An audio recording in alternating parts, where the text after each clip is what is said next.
सबसे पहले मैं आपके पास आना चाहती हूँ शोएब जी, आपके साथ मैं शुरुआत करना चाहती हूँ और वो इसलिए क्योंकि शहजाद साहब ये पता चले कि क्या कुछ हो रहा है। तो शोएब चौधरी जी, मैं आपके साथ शुरुआत करती हुई, एनसीबी जांच कर रही है। अब जिस शिप पर जो भी है परिस्थितियां जो बनी जिसके तहत उन्होंने ये गिरफ्तारी की है, अब बेल कोर्ट से मिलनी है और एनसीबी अपने केस मजबूती से रख पा रही है। बड़े से बड़े वकील शाहरुख खान ने खड़े कर दिए हैं ना, लेकिन अब नहीं मान रहा, कोर्ट तो नहीं मान रहा। इस पर क्या कहिएगा शोएब जी? देखिए, फैसला तो कोर्ट से ही आना है और हमारा कोई अधिकार नहीं कि हम कोर्ट के किसी फैसले पर अपनी अपनी कोई टिप्पणी कर सकें।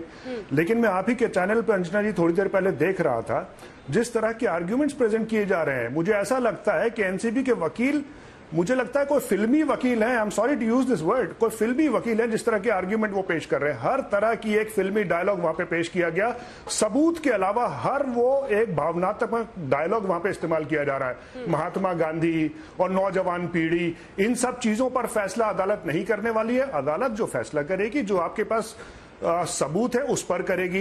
कल ये बात साबित हो गई, उन्होंने खुद कहा कि बाहर से बाहर ही उसको अंदर ही भी नहीं जाने दिया, बाहर से ही लेके उसको अरेस्ट कर लिया गया। सतीश माने शिंदे ये कहते हैं शोएब जी कि शाहरुख खान के बेटे के पास तो इतना पैसा है कि वो पूरी शिप ही खरीद ले, ये फिल्मी नहीं है?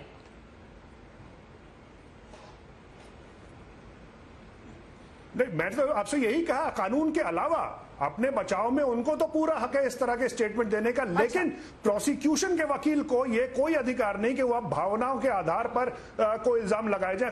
अगर कानून के चलते आपके पास कोई सबूत है तो आप प्रेजेंट कीजिए। उस लड़के के कानून का ओनर सिर्फ प्रोसिक्यूशन पर है, एनसीबी के पास आप ऐसे इंटरप्रेट करते हैं कानून को। ये भी बड़ा इंटरेस्टिंग है आपका इंटरप्रिटेशन। देखिए, इसी तरह इंटरप्रेट करता हूं क्योंकि एनडीपीएस एक्ट में यह कहा गया, ठीक है, कि वहां पर जाकर फिल्मी अंदाज में ना बोला जाए, लेकिन जो अक्यूज है वो बोल सकता है, ये कह रहे हैं आप। राम कदम जी जुड़े क्या हमारे साथ? नहीं, राम कदम जी, दो चीजें और मैं अपनी बोल सकता हूं। एनसीपी, ठीक है, मैं लौट रही हूँ, थोड़ा सा रुक जाए। राम कदम जी, सभी का आरोप यह है और एनसीपी के भी नेता शोएब मलिक को आपने सुना, सबका कहना है कि बीजेपी चला रही है ये ब्यूरो।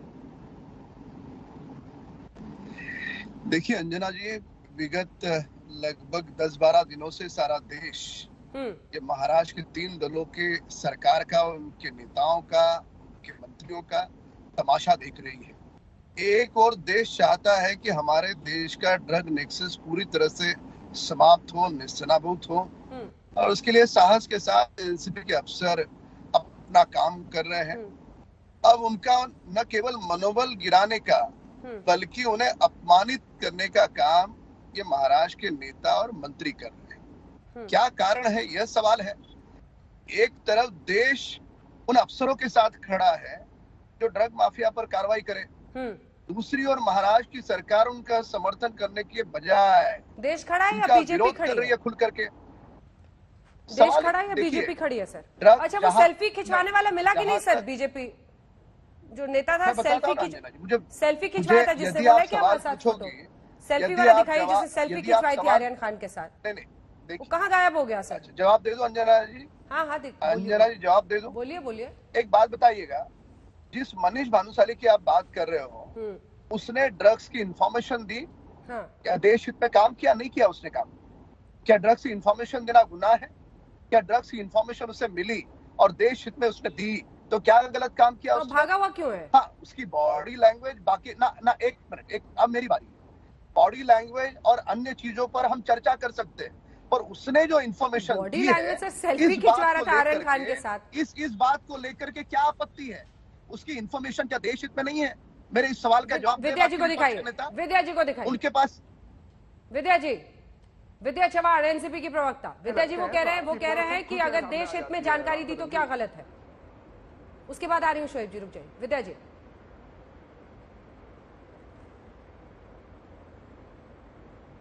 विद्या जी आवाज आ रही है? नहीं आ रही, उनको आवाज नहीं आ रही। शहजाद खान साहब, आपकी क्या राय है? टारगेट किया जा रहा है आर्यन खान को, शाहरुख के बेटे होने की सजा है ये? अंजना जी, सत्य परेशान हो सकता है पर पराजित नहीं, सबसे पहले तो मैं ये कहूंगा। और सत्य की हमेशा जीत होती है और जरूर होगी। हमें अपनी जुडिशरी पे पूरा भरोसा आपको है। सत्य पता है? सत्य कोर्ट जानेगा। हिंदुस्तान की आवाम को तो सत्य पता है। क्या है सत्य? हिंदुस्तान की आवाम को पता है। क्या है सत्य? टारगेट किया गया है। शाहरुख खान का बेटा इसके लिए टारगेट किया गया है। क्यों? इतिहास में ऐसी पहली बार हुआ है कि इन्फॉर्मर जो है वो टीवी पे आके खबर दे रहा है। एक वांटेड आदमी जो है वो अंदर एनसीबी के ऑफिस के अंदर बैठ के सेल्फी खिंचा रहा है। ये तो मेरे ख्याल से इतिहास में इस केस का नाम इतिहास में दर्ज होना चाहिए कि ऐसी ऐसी चीजें हो रही है जो नहीं होनी चाहिए, जो कभी नहीं हुई है। पर आपको मेरिट्स ऑफ द केस पर क्या पता है शहजाद जी? मेरिट्स ऑफ द केस पर आप कह रहे हैं कि सत्य सबको पता है। क्या है सत्य? आपने अपना इन्वेस्टिगेशन कर लिया आर्यन खान पर? हमने जो भी आप लोग ने दिखाया हम उसकी बुनियाद पर बोल रहे हैं। हम कोई लॉयर नहीं है। जो आप वकील को बुलाइए, बाकी वकालत की जुबान जो है वो लॉयर जानता है। वो जानता है कि किस पॉइंट पे क्या होता है, किस पॉइंट पे क्या सजा दी जाती है, किस पे नहीं दी जाती। लेकिन हिंदुस्तान जो मोटी मोटी देख रहा है बातें, न्यूज चैनल्स को फॉलो कर रहा है like the holy Bible. We all are following the news channels. और उसमें साफ साफ दिखाया जा रहा है वो बच्चा उनके वकील कह रहे हैं कि उसके ऊपर कुछ नहीं निकला, तो it is being targeted. He is being targeted because वो शाहरुख खान का बेटा है। वो और इसीलिए हेलो ठीक है, आप बोलिए। वो किसी और की आवाज। मोहित जी वो कह रहे हैं टारगेट किया जा रहा है सीधा। बिल्कुल टारगेट किया जा रहा है। मोहित कंबोज,